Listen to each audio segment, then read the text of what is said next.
The bright electric lights buzz in the underground rooms beneath Tokyo's main military headquarters. It's 8:30 in the morning, August 6, 1945. The hot, sticky summer air feels heavy with the burden of a country that has been at war for nearly 4 years. Military officers in sweaty tan uniforms lean over communication desks, placing pins on huge wall maps that show Japan's shrinking territory. General Kochika Anami, Japan's war minister, walks through the hallways like a proud soldier who has never lost a battle.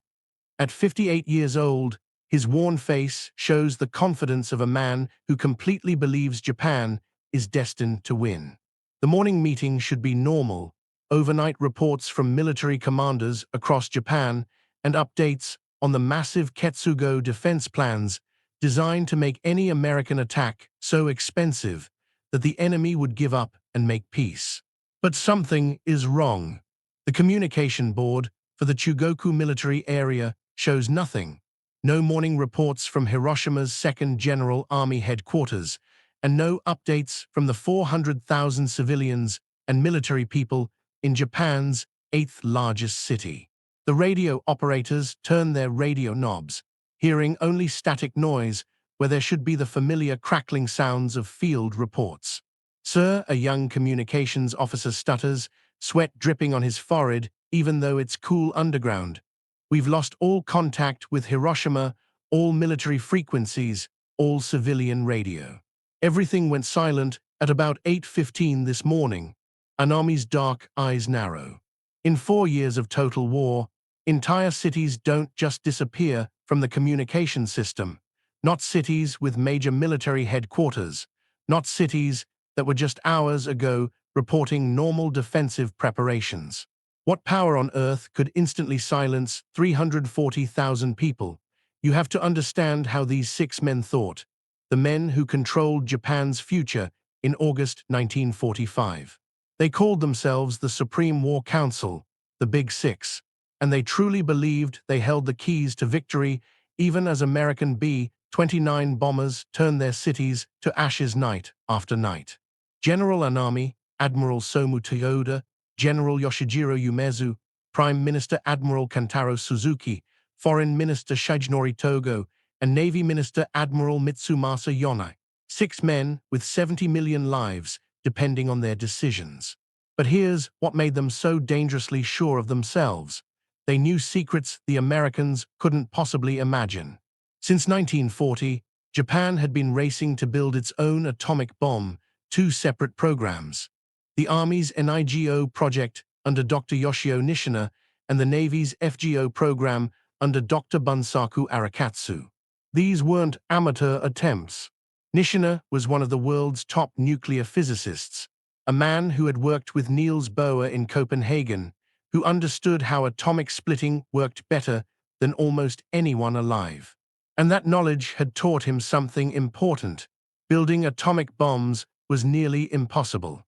Just getting the uranium ready required factories beyond imagination, massive electromagnetic separation plants, thousands of tons of uranium rocks, and electrical power that would drain entire regions. Japan's top scientists had calculated that even the powerful United States, with its undamaged factories, could produce maybe 1 or 2 atomic weapons at most, maybe 3 if they had started earlier than anyone suspected. So when the morning reports started coming in, scattered, conflicting, barely believable, the military leaders dismissed them with the confidence of men who thought they knew better. A small number of B-29s attacked Hiroshima with a new type of bomb, read the first clear report from a spy plane. Considerable damage observed. Admiral Toyoda, chief of the Naval General Staff, barely looked up from his maps. Considerable damage from a few bombers. He had survived the massive B-29 raids that had already destroyed 42 major Japanese cities. Probably a concentrated firebomb attack. The Americans are getting more efficient, but as the hours passed, the reports grew stranger. Train schedules to Hiroshima had been stopped indefinitely. Military communications remained completely cut off. Most disturbing of all, a weather spy plane reported seeing something never seen before, a mushroom-shaped cloud rising nearly 40,000 feet into the sky.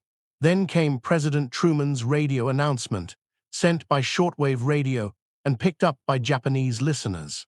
16 hours ago, an American airplane dropped one bomb on Hiroshima, an important Japanese army base. That bomb had more power than 20,000 tons of TNT. It is an atomic bomb.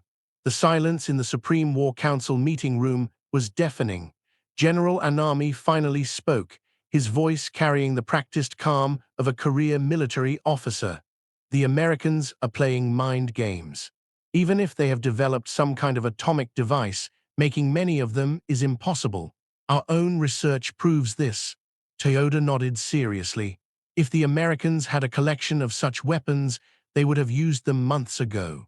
This is clearly a desperate trick, probably their only such device. What they couldn't know was that their scientific knowledge had become their biggest weakness.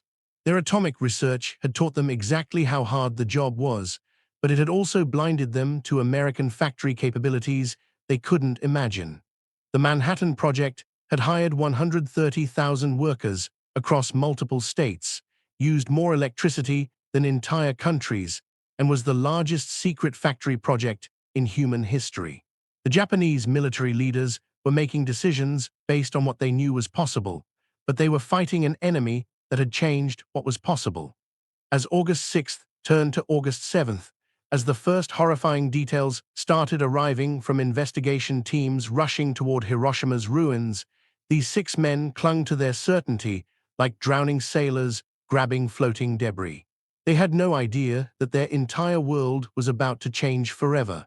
What happened next would shatter not just their military plans, but their basic understanding of war itself. Dr. Yoshio Nishina had seen the math calculations. He understood better than almost any human being alive what an atomic bomb could do in theory. But theory and reality are separated by a gap that can only be crossed through seeing it yourself. And on August 7th, 1945, Nishina crossed that gap. The train journey from Tokyo to the ruins of Hiroshima took 11 hours through a landscape that seemed increasingly unreal. For miles before reaching the city, Nishina could see trees stripped of leaves, telephone poles snapped like toothpicks, and a strange burning smell that hurt his nose. Then the train stopped. The tracks ahead had been twisted into impossible spirals by forces beyond understanding. Nishina walked the final 5 miles into what had been Hiroshima. Nothing, absolutely nothing, had prepared him for what he found. Buildings hadn't just fallen down, they had been turned to vapor. Human shadows were burned permanently into concrete walls, the ghostly outlines of people who had been walking to work when 8:15 a.m. became the last moment they would ever experience. The hypocenter, where the bomb had exploded 1,900 feet above ground, was a perfect circle of total destruction stretching for miles in every direction. Most haunting of all were the survivors. Nishina, a man who had dedicated his life to learning about science, found himself face to face with radiation sickness, something that had only existed in theory papers until that moment. Victims whose skin was literally falling off their bodies, people vomiting blood, hair falling out in clumps, the walking dead stumbling through ruins that looked like the surface of another planet. Nishina's hands shook as he took measurements with his Geiger counter, the clicking growing wild as he got closer to ground zero. This wasn't just an explosive device. This was the basic forces of the universe released on a human city. Everything he thought he knew about the limits of atomic weapons had been completely, catastrophically wrong. Meanwhile, in Tokyo, the Supreme War Council was about to receive news that would make Hiroshima seem like just the beginning. At 11:02 a.m. on August 9th, as the Big Six were finally meeting to discuss the Hiroshima reports, an aide burst into the conference room with a message that drained the color from every face present. Nagasaki has been attacked with another atomic bomb. The room fell silent except for the sound of Admiral Toyoda's pen clattering to the wooden table. Another bomb, just 3 days later. In that moment, every assumption the Japanese military leadership had held onto fell apart like paper in flames. If the Americans had 2 atomic bombs, they could have 3 or 10 or 100. The entire foundation of Japan's defensive plan, make the Americans bleed so badly during the invasion that they would negotiate, had just become meaningless. Why would America invade when they could simply erase Japanese cities from existence one by one until nothing remained but radioactive wasteland? But even faced with this world-ending reality, General Anami couldn't give up his vision of honorable death over dishonored survival. Would it not be wonderful, he asked, his voice carrying a strange poetry, for this whole nation to be destroyed like a beautiful flower? The other council members stared at him in shocked silence. Here was a man so committed to the warrior's code that he would choose total national destruction over national surrender. In his mind, there was something pure, something perfectly beautiful about Japan disappearing in atomic fire rather than bowing before foreign invaders. But reality was about to break in the most devastating way possible. On August 10th, the Japanese military captured an American fighter pilot named Marcus McDilder, shot down 2 days after Hiroshima. Under questioning, which included torture, McDilder gave information that would finally shatter the Japanese military's resistance. The problem was, McDilder knew absolutely nothing about atomic bombs. He was a regular fighter pilot who had never been told about nuclear weapons. But faced with torture and desperate to survive, he told his captors what he thought they wanted to hear, making up every detail he could imagine. The Americans, McDilder claimed, had over 100 atomic bombs. They could drop 3 per day. Tokyo would be next, followed by Kyoto, then Osaka. Every major Japanese city would be wiped out within weeks. None of this was true. In reality, the United States had exactly 0 atomic bombs remaining. The next weapon wouldn't be ready until late August, and making them was painfully slow. But McDilder's desperate lies contained just enough technical-sounding details to be believable to questioners, who were desperate for any information about this impossible-to-understand new weapon. When McDilder's made-up intelligence reached the Supreme War Council, it landed like a final crushing blow. War Minister Anami, the man who had spoken so poetically about national destruction, stood before his colleagues with the weight of total defeat in his voice. 1 atomic bomb, he read from the interrogation report, could destroy 6 square miles, equal to 2,000 B-29s, each armed with 300 regular bombs. The Americans appear to have 100 atomic bombs. They could drop 3 per day. The next target might well be Tokyo. The room was silent, except for the sound of Admiral Suzuki's heavy breathing. These men had commanded millions of soldiers, had organized campaigns across the Pacific, had never known defeat. But they were facing a weapon that made their military skill as outdated as samurai swords in the age of machine guns. Still, incredibly, they remained tied. 3 votes for surrender, 3 votes to continue fighting even against atomic destruction. It would take an action never before seen in Japanese history to break the tie. Just before midnight, on August 9, 1945, something happened that hadn't occurred in over 1,000 years of Japanese history. Emperor Hirohito, the living god who traditionally stayed above earthly decisions, entered a conference room and personally broke a government tie. The scene was unprecedented and surreal. The 6 members of the Supreme War Council, along with Baron Kiyokaro Hiranuma, knelt in formal positions around a polished table. The emperor, small in height, but carrying the weight of divine authority, spoke words that would end not just a war, but an entire way of thinking about warfare itself.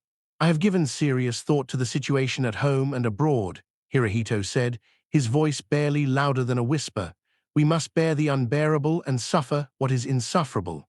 In that moment, Japan's military leaders faced the ultimate choice between honor and survival. Some, like Prime Minister Suzuki, accepted the new reality. Others, like General Anami, chose a different path. On August 15th, hours before the emperor's surrender broadcast, Anami performed ritual seppuku in his home. He died as he had lived, according to the warrior's code, that atomic weapons had made outdated. His final poem, written in his own blood, spoke of loyalty to the emperor and regret that he could not serve longer. He never accepted that the world had completely changed. But perhaps the saddest figure was Admiral Toyoda, who had so confidently said that Americans couldn't have many atomic bombs. After the war, when the full size of the Manhattan Project was revealed, when he learned that American factory power had accomplished what Japanese scientists thought was impossible, Toyoda reportedly spent hours staring at photographs of Hiroshima and Nagasaki in complete silence. The atomic bombings didn't just end World War II. They marked the end of an entire military way of thinking based on honor, sacrifice, and regular warfare. Modern military planners study this story not just as history, but as a warning about the dangers of thinking you know everything when you don't. How being an expert can become a trap, how professional knowledge can stop leaders from seeing revolutionary changes. Today, as we face our own technology revolutions, artificial intelligence, cyber warfare, space-based weapons, the story of Japan's military leadership in August 1945 is still painfully important.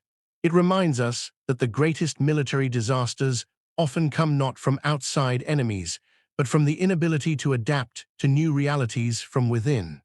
The Japanese military couldn't believe the atomic bomb's devastating power because they had convinced themselves it was impossible.